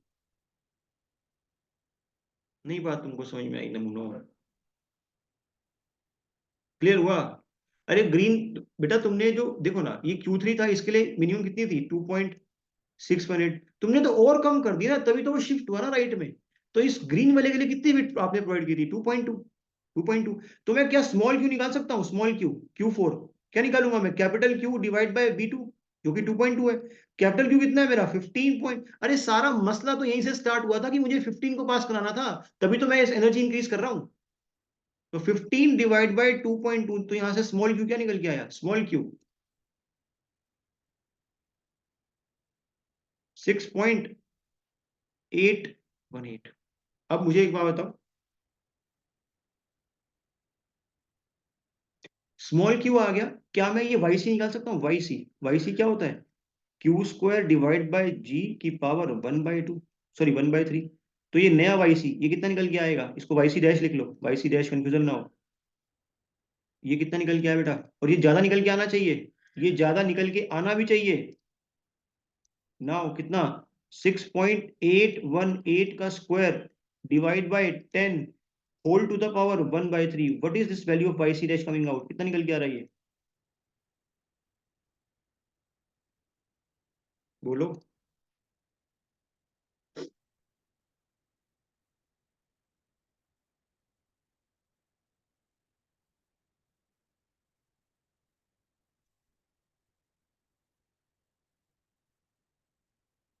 1.668। क्या ये पुराने वाले वाईसी से बड़ा है? पुराना वाला वाईसी कितना था? 1.486। अगर मुझे सेक्शन 22 पे वाईसी डैश पता चल गया तो क्या एनर्जी निकाल सकता हूँ सेक्शन 22 पे? Energy critical, energy at section 22 is equals to 1.5 times of Y C dash. तो 1.5 टाइम्स ऑफ 1.668, तो कितनी एनर्जी निकल के आ रही है? सेक्शन 22 पे कितनी एनर्जी निकल के आ रही है? 2.502 मीटर। और एक और गुड न्यूज, यही एनर्जी अब कौन से सेक्शन पे है? यही एनर्जी अब कौन से सेक्शन पे है? अरे सेक्शन 22 पे तो है, ये तो निकाल दी, लेकिन यही वाली एनर्जी किस पे भी है? 22 पे तो है ही, ये तो निकाल दी। अरे सेक्शन 11 पे तो सेम एनर्जी निकल के आएगी ना बेटा, क्योंकि एनर्जी में डिफरेंस थोड़ा ना आया। तो अब यही एनर्जी जो आपने निकाली ना, ग्रीन वाली, कितनी निकाली आपने? ये 2.502। यही एनर्जी अब कहां पे प्रेजेंट है? सेक्शन 11 पे भी प्रेजेंट है। लेकिन डिस्चार्ज कर्व सेक्शन 11 में कौन सी है? अभी भी वो तो Q1 ही है। वो तो Q1 ही है। तो देखो, जब मैं ये वाली एनर्जी स्टडी कर रहा था तो Q1 के कोरोस्पोंडिंग आपको ये डेप्थ मिल रही थी। जब तुमने एनर्जी को इंक्रीज कराया तो Q1 डिस्चार्ज के लिए अब मुझे डेप्थ ये मिल रही है। तो अगर फ्लो कंडीशन सब क्रिटिकल है जो हमारे क्वेश्चन में है, तो डेप्थ ऑफ फ्लो अपस्ट्रीम में क्या मिलनी चाहिए आपको? इंक्रीज। अब देख लेते हैं कैसी मिलती है। देखो जरा ध्यान से, मुझे डेप्थ निकालनी है अपस्ट्रीम पे, एनर्जी मुझे पता है, बट क्या डेप्थ, बट जो एनर्जी है क्या वो क्रिटिकल है Q1 के लिए? जो तुमने ये नई एनर्जी निकाली है, जो तुमने ये नई एनर्जी निकाली जो सेक्शन 11 में प्रेजेंट है, क्या वो Q1 डिस्चार्ज के लिए क्रिटिकल है क्या? नहीं है ना। निकालेंगे एनर्जी। तो E1 is equals to Y1 plus V1 square by 2G। E1 निकाल के बैठे हो तो 2.502 is equals to Y1 plus V1 कितना लिख सकता हूं मैं? Q square divide by V1 square Y1 square into 2G is equals to Y1 plus 15 into 15 divide by B कितना था सेक्शन 11 पे? 3.5। तो 3.5 का स्क्वायर इंटू 2 इंटू 10 इंटू यहाँ पे आएगा कितना? Y1 square. तो Y1 स्क्वायर तो 2.502 is equals to Y1 plus, मुझे इस फैक्टर की वैल्यू बताओ, ये वाला फैक्टर सिर्फ 15 इंटू 15 डिवाइड बाय 3.5 का स्क्वायर, ये वाला फैक्टर सिर्फ कितना निकल के आ रहा है? ये point 0.918 divide by Y1 square. तो जो आपके पास इक्वेशन बनेगी वो क्या बनेगी? Y1 cube minus 2.5 2.502 Y1 square plus 0.918 is equal to 0। Again आपके पास तीन वैल्यू आएंगी, जरा मुझे तीनों वैल्यू बताओगे। Y1, Y2 और Y3 क्या निकल के आएंगी वैल्यूज? शाबाश। पहली कितनी निकल के आई? 2.33। दूसरी वैल्यू 0.717। और तीसरी वैल्यू तो नेगेटिव निकल के आएगी मेरे ख्याल से, 0.584। तो इसको तो हटा दिया। मेरी फ्लो कंडीशन कैसी थी? फ्लो कंडीशन सब क्रिटिकल। तो बड़ी वाली डेप्थ लूंगा तो अपस्ट्रीम पे जो आपको डेप्थ मिलेगी Y1, वो कितनी मिलेगी आपको? 2.3333। अब मुझे एक बात बता दो बेटा, तुमको जो डेप्थ मिल रही है, ये पुरानी वाली इस अपस्ट्रीम से कम मिल रही है, ज्यादा मिल रही है? पुरानी पे तो दो थी ना। क्या सारी कंडीशन तुम्हें समझ में आ रही है बेटा? बताओ मेरे को, एक एक पॉइंट बताया आपको क्लियर। ऐसे सोल्व होता है। Now that completes your energy depth relationship. सबको क्लियर है चीज?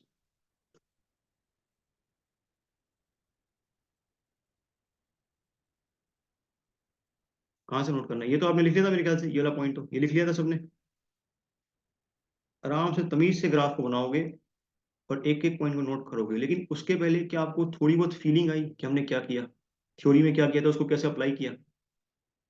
जब आपने ये क्यूबिक इक्वेशन सॉल्व करी ना बेटा, तो आपको ये तो मिले तीन रूट्स, एक ये रूट मिला, एक ये मिला, तो आपने इसको रिपोर्ट कर दिया ना, क्योंकि फ्लो कंडीशन सब क्रिटिकल थी, है ना?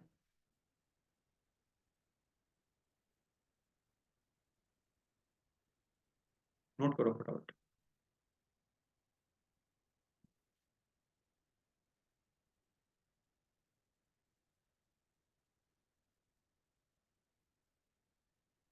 तुम्हारे भेजे में कुछ घुसा भी है कि चोकिंग कंडीशन कैसे होती है? हम्म? अगर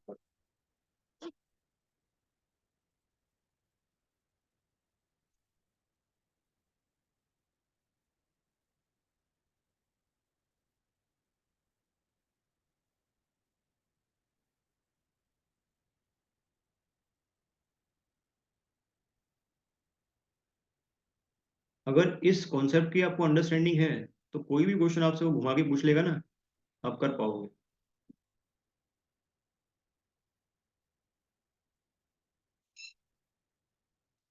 मुझे ऐसा लगता है कि टॉपिक इंटरेस्टिंग तो है काफी।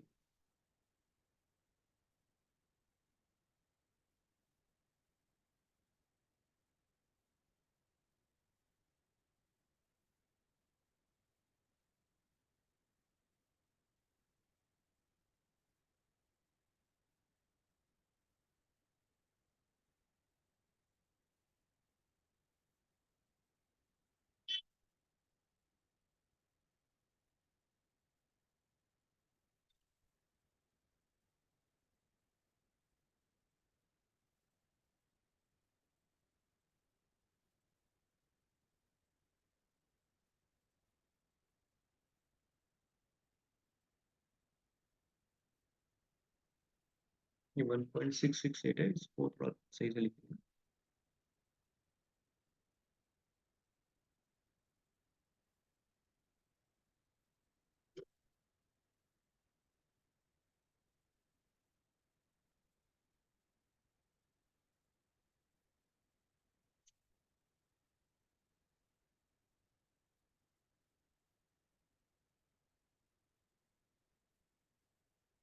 इसको रिवाइज करते हैं ना, जितना ये आसान लग रहा है ना उतनी जल्दी उड़ जाता है दिमाग से।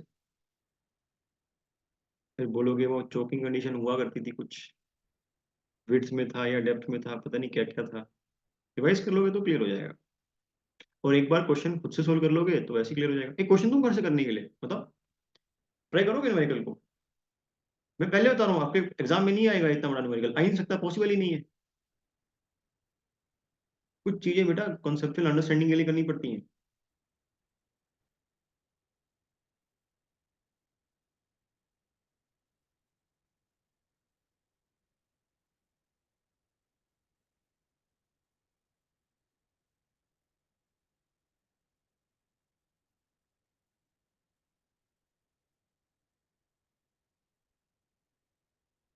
ऊपर नीचे कहाँ करना है बताओ?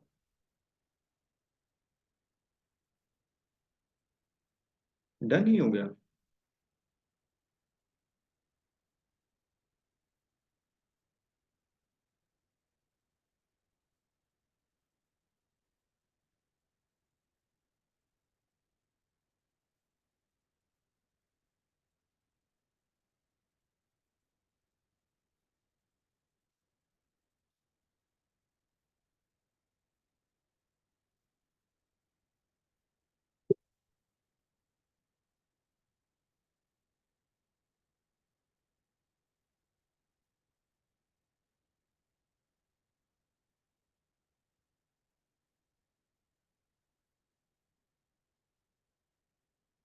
Done.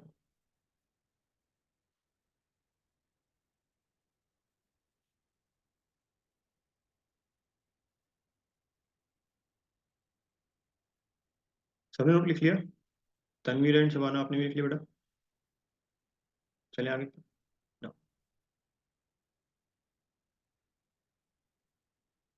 Now that completes your energy depth relationship. आप अपने इस चैप्टर के या पुराने चैप्टर्स के पीवाईक्यूज लगाओगे। जो पीवाईक्यूज आपसे नहीं बनते आप मुझे व्हाट्सएप कर सकते, कोई दिक्कत नहीं है उसमें, ठीक है? अब we are starting with our next chapter, that is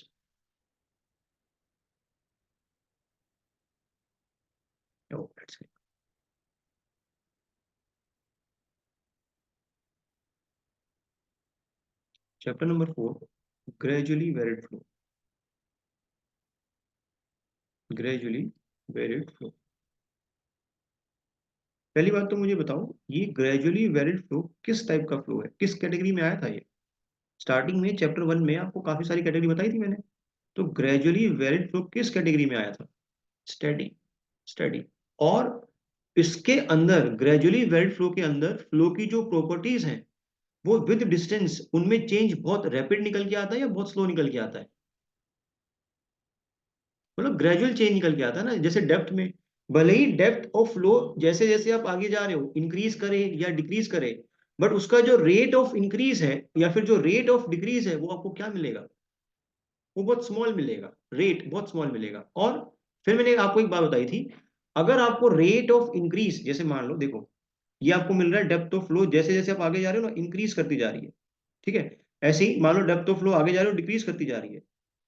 तो जब रेट ऑफ इंक्रीज और रेट ऑफ डिक्रीज बहुत स्मॉल होते हैं ना, तो कर्वेचर कैसा दिखाई दे रहा है आपको, लार्ज या स्मॉल? कर्वेचर, कर्वेचर बहुत बड़ा है। और अगर कर्वेचर बहुत बड़ा है, very large, curvature is very large, तो फिर रेडियस क्या होगा, radius, radius is inversely proportional to curvature, तो रेडियस बहुत स्मॉल होगा, बहुत ज्यादा छोटा। और फिर जब भी एक कर्वेचर की बात करते हैं एक नॉर्मल एक्सेलेरेशन निकल के आती है, आपको बताया टुवर्ड्स सेंटर एक्ट करती है जो, उस नॉर्मल एक्सेलेरेशन का अगर मैं मैग्नीट्यूड लिखूं an, that is equals to v square by r। अब तुम खुद ही बता दो, जब रेडियस बहुत स्मॉल है, this term will tends to what, एक नमूना उल्टा कर दिया, मुझसे गलत करवा दिया यार तुमने। इसका कर्वेचर क्या है, लार्ज है स्मॉल है कर्वेचर? कर्वेचर बहुत लार्ज है, सॉरी कर्वेचर बहुत स्मॉल है। कैसे नमूने हैं यार, देखो ना, तुम्हें कौन सा कर्वेचर ज्यादा दिखाई दे रहा है, फर्स्ट वाला या सेकंड वाला? अरे किसमें, किसमें कर्व ज्यादा है, कर्वेचर वाला किसमें कर्व ज्यादा है, फर्स्ट वाले में कर्व ज्यादा है ना। तो जब तुम इसका सर्कल बनाओगे, इसका सर्कल बनाओगे, ये कुछ सर्कल बन जाएगा इसका, ऐसा कुछ। तो इस सर्कल का जो तुम्हें रेडियस मिलेगा, और अगर मैं इसको नीचे वाले से कंपेयर करूं, इस वाले से, इस वाले सर्कल का जब तुम्हें रेडियस मिलेगा, तो कौन सा रेडियस बड़ा है भाई, वन या टू? टू। तो जिसका कर्वेचर स्मॉल, इस वाले का कर्वेचर स्मॉल है, तो सॉरी इसका कर्वेचर क्या है, बहुत ज्यादा कर्वेचर है, तो इसका रेडियस क्या मिल रहा है आपको, बहुत कम मिल रहा है। इसका कर्वेचर बहुत क्या है, बहुत ही कम सा कर्वेचर है, तो इसका रेडियस क्या मिलेगा आपको, लार्ज मिलेगा, लार्ज रेडियस। क्लियर? तो प्लीज, मैं भी कंफ्यूज हो गया था, तो आपको प्लीज ध्यान रखना है।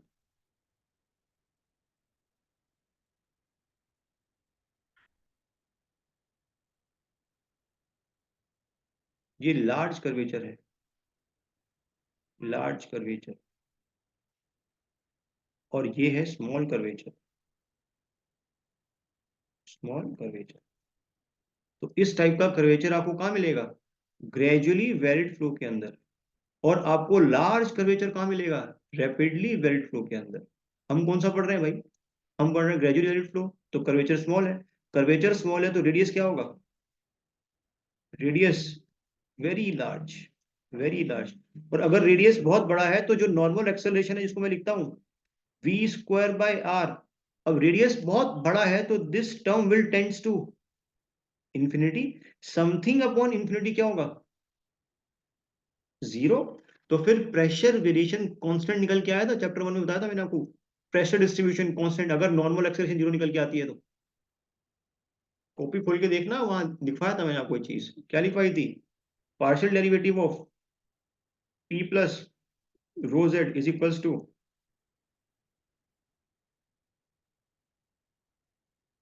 जीरो। तो इंटीग्रेट करोगे तो क्या निकल के आएगा, ये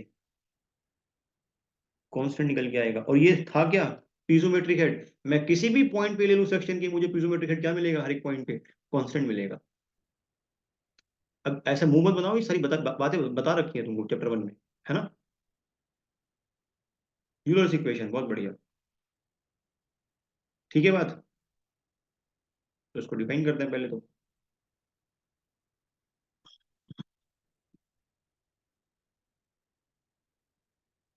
एक डेफिनेशन लिखते हैं, क्या डेफिनेशन है,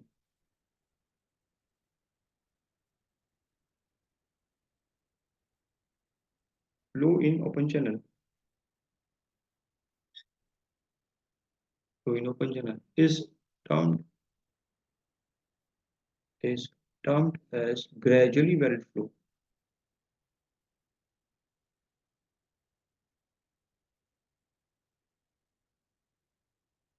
if the flow properties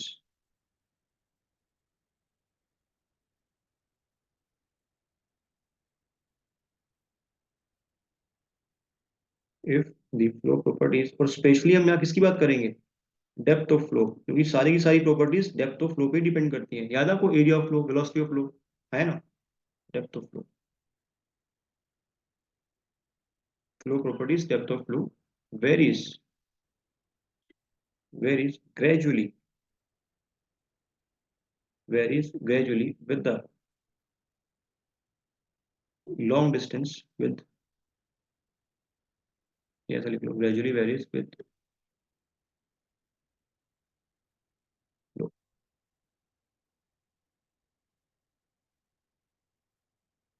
direction. In this flow, in this flow, in this flow, properties are assumed to be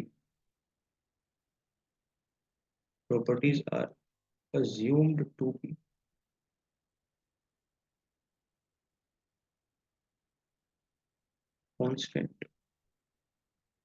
with respect to time. इस बात का मतलब क्या हुआ, स्टडी फ्लो,